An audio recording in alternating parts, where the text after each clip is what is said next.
안녕하십니까. 마디사랑 병원의 변재영 원장입니다. 오늘은 무릎 병 중에 아주 흔한 병은 아니지만 그렇다고 또 드물지도 않은 병인데 초기에 제대로 진단이 안 되고 적절한 치료가 안 되면 큰 후유증이 남는 병이 있거든요. 환자 입장에서는 꽤 통증도 심한 병이고 궁극에는 인공관절까지 해야 되는 병인 반월성 연골의 견혈 파열에 대해서 설명을 드리려고 합니다.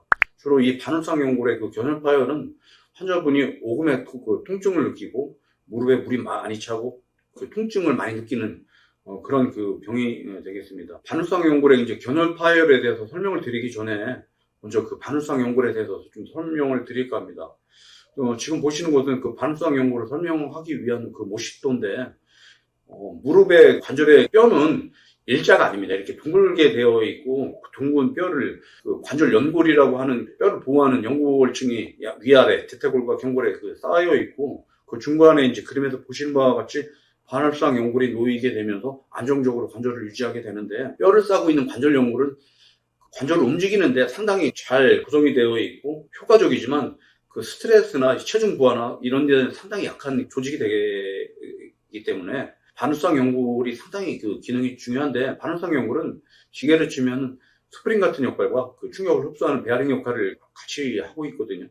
그러면서 보시는 바와 같이 이게 둥근 뼈를 양옆에서 앞뒤에서 반월성 연골이 잡아줌으로 인해서 관절을 안정적으로 보호하고 지탱해주는 그런 역할이 되겠습니다. 일반적으로 이제 반월성 연골에 대해서는 파열이라는 얘기를 아마 좀 들어보셨을 것 같은데, 파열이라는 것은 연골의 실질 부위에서 이렇게 찢어지고 터지는 그런 병을 얘기하는데, 반월성 연골의 파열은 비교적 흔한 병입니다. 하지만 견혈 파열은 그렇게 흔한 병은 아닌데, 우측에 있는 것이 내측 반월성 연골이 되겠고 좌측에 있는 것이 이제 외측 반월성 연골이 되는데, 오른쪽 무릎을 위에서 내려다보면 이런 모양이 되겠죠. 근데 빨간 원안의 부위가 견혈 파열되는 부위인데, 안쪽에 있는 내측 연골은 C자 모양이고요, 바깥쪽 연골은 O자 모양이다 보니까 안쪽에 연골의 부착 부위가 약간 뒤에 있습니다.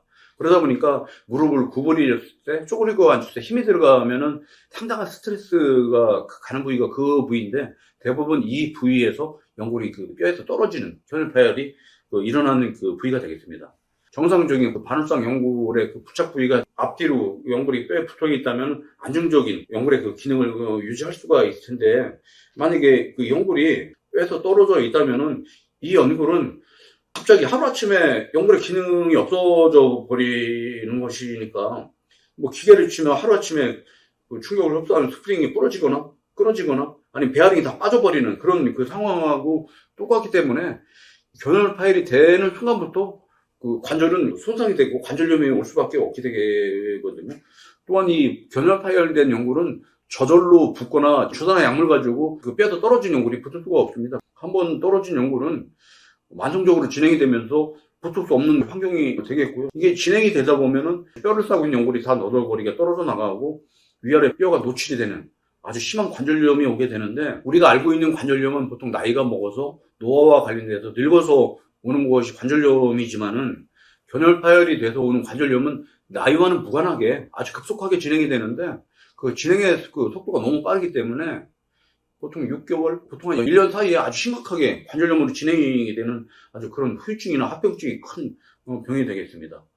견혈 파열의 치료에 있어서 좀 문제가 있는데, 저희같이 이런 견혈 파열을 치료하는 의사 입장에서 그렇게 진단이 어렵진 않은데, 종종 오시는 환자분들을 보면은 어떤 분들은 MRI를 찍었음에도 불구하고 견혈 파열에 대한 진단을 못 받는 분들도 종종 있는데, 그 이유는 저희들이 생각하기에는 그분을 처음에 봤던 정형외과 전문의나 아니면 판독하신 영상의학과 전문의가 견혈 파열에 대해서 제대로 충분한 교육이나 경험을 못 하셔서 그러지 않을까 싶은데, 이제 이렇게 진단이 안 돼서 몇 개월 흘러가고 오랜 시간이 흘러가게 되면은 궁극에는 관절염으로 오는데, 사실 실제 MRI 찍게 되면 지금 보시는 바와 같이 좌측의 원안에는 연골이 뼈에 잘 붙어 있는 것을 우리가 쉽게 확인할 수가 있지 않습니까? 근데 우측의 화살표를 보시면은 연골 부위가 뼈에 부착하는 부위에서 이렇게 떨어져서 하얗게 비어져 있는 것을 볼 수가 있거든요.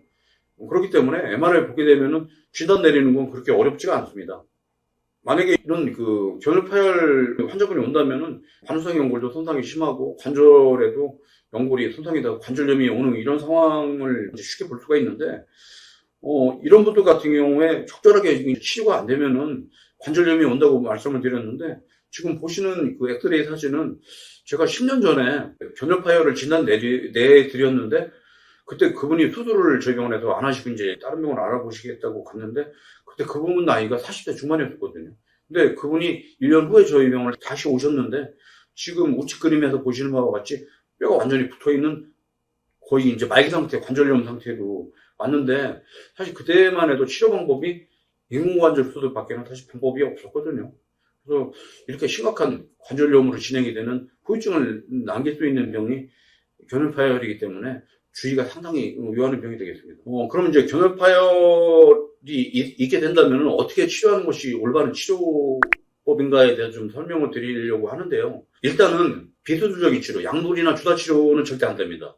또 한 가지는 그냥 연골을 다듬는 정도의 그런 수술을 가지고는 해결은 안 되는데, 만약에 견열파열이 되고 초기에 진단을 받았다면 무조건 견열된 떨어진 연골을 뼈의 원래 위치에다가 붙여주는 견인봉합술을 시행하는 것이 좋겠고, 시간이 좀 지나서 늦게 진단이 됐다면은 요즘에는 근육경골 절골술의 수술을 같이 시행한다면은 인공관절 넣지 않고도 어느 정도 치료가 될 수가 있거든요. 그래서 이제 올바른 치료법에 대해서 좀 소개를 좀 시켜드리려고 하는데요.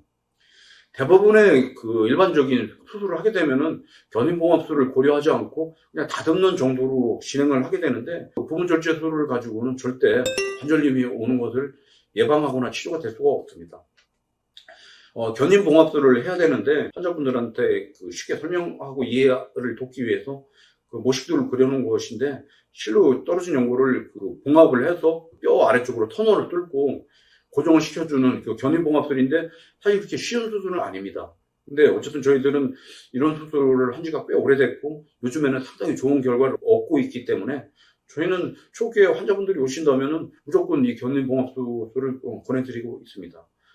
또한 지금 그림에서 보시는 것은 수술 후 7개월 된 견인봉합술의 MR 사진인데, 파열된 부위가 그 우측에 보시는 바와 같이 잘 붙어 있는 것을 확인할 수가 있고요.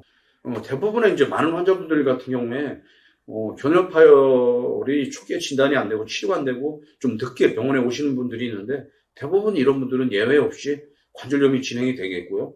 또 이제 관절염이 오게 되면은 오다리가 돼요. 오다리라는 것은 무슨 얘기냐면은 우리가 이렇게 서서 발 뒤꿈치를 붙였을 때 양쪽 무릎이 닿지 않고 이렇게 무릎이 떠 있는 상황을 오다리라고 하는데, 지금 보시는 것은 고관절부터 발목까지 화질을 다 보는 엑스레이를 찍는 것인데, 이걸 저희가 그냥 보통 스캐노그램이라고 하는데, 좌측은 정상적인 사람의 고관절부터 발목까지의 중심의 축을 그려놓은 것이고요. 견열 파열로 인해서 관절염이 온 분 같은 경우에는 우측 그 그림에서 보시는 바와 같이 고관절에서 발목까지 이렇게 선을 그었을 때 체중의 축이 무릎에서 안쪽으로 빠지게 됩니다. 그렇기 때문에 이런 분들 같은 경우에는 견인봉합술만 가지고는 해결이 안 됩니다. 그 이유는 뭐냐면은 이미 관절염이 와 있기 때문에 관절염에 대한 치료가 좀 병행이 돼야 되기 때문에 그러거든요. 그래서 이런 경우에는 저희들은 요즘에는 그 근위경골 절골술을 시행을 해서 치료를 하고 있고요. 근위경골 절골술은 쉽게 휘어져 있는 다리를 각도를 펴주는 수술을 같이 하는 것입니다. 근데 이렇게 이제 그 각도를 교정을 하게 되면은 그 안에 이제 고정물이 당연히 들어가야 되겠죠. 지금 보시는 것은 수술 전과 후에 엑스레이 사진이 되는데, 오른쪽의 사진은 절골술이 돼서 그 쇠판이 고정이 되어 있고 그 각도가 교정이 된 그 엑스레이를 보고 계시고요. 지금 보시는 것은 수술 전과 수술 후에 그 쇠판이 되어져 있고 1년이 지난 후에 그 내구조물 쇠판을 제거한 그 사진이 되겠는데, 저희 병원 같은 경우에는 견열파열이 있는 분인 경우에 절골술을 하면서 줄기세포를 이용한 연골의 그 재생 수술도 같이 시행을 하고 있는데 결과가 상당히 좋습니다. 그래서 요즘에는 좀 진행이 된 그 견열파열인 환자분들한테도 그 좋은 결과를 얻을 수 있는 그 수술적인 치료를 하고 있어서, 오늘은 견인봉합술의 치료 방법하고 근위경골 그 절골술과 재생 치료를 같이 하는 그 치료법에 대해서 소개를 시켜드렸습니다.